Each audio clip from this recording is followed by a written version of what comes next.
There's an additional issue with pornography, which is not often discussed, which is that, remember, guys in particular, the brain is a learning prediction machine. And if, I'm not trying to say that all pornography is bad, but there are good data to support the idea that if your brain learns to be aroused by watching other people have sex, it is not necessarily going to carry over to the ability to get aroused when you're one-on-one with somebody else, right? Especially young kids who are consuming a lot of pornography, the brain is learning sexual arousal to other people having sex. So you're going to program yourself into being a voyeur? Or just create challenges in sexual interactions with a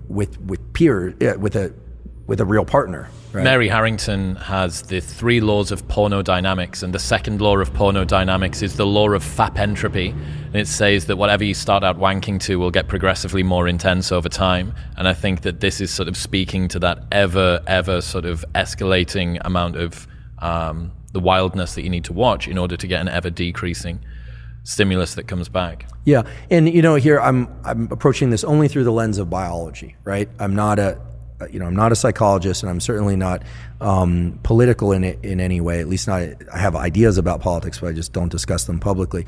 But the idea here is that I'm not saying pornography as a stimulus is bad or good. What I'm saying is it, in its availability and its extreme forms, it's a very potent stimulus, and very potent stimuli of any kind, extremely palatable food, extreme pornography, extreme experiences like bungee cord jumping, those set a threshold for dopamine release. And Anna will tell you that, and I'm sure she did, that the higher the dopamine peak, the bigger the drop afterwards. And it's not that you drop to baseline, you drop below baseline.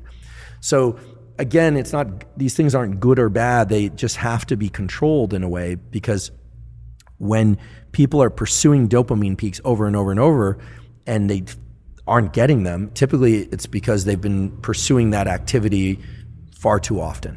And you're saying perhaps take a break from that, and there may be an ability for yourself, your system, to reset. Right. Yeah. Yeah, I mean, in theory, all the things that we're talking about with pornography could be superimposed onto food, or could be superimposed onto real sex, right? That one also has to be cautious there, right?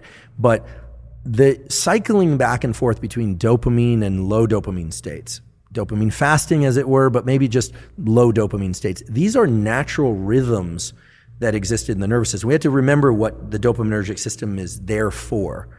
I'll say it again, I wasn't consulted at the design phase, but we know as a generic form of motivation and pursuit, you can imagine the human or the animal that's hungry or thirsty. It needs energy to go pursue the thing. So the idea that you have to eat in order to get energy, that's true, but you need energy in order to get the thing to eat. So our nervous system has energy also, that's dopamine and epinephrine.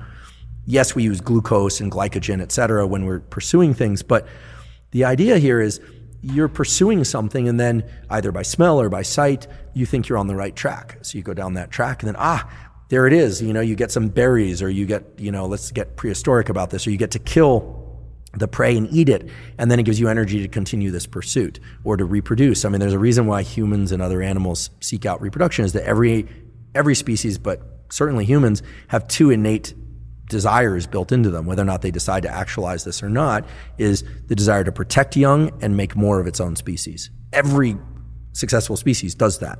Even if people don't have children, in general, people care about children because of what they represent. Very few people dislike children. I mean, there are a few mutants out there that dislike children, but you always worry about those kinds of people.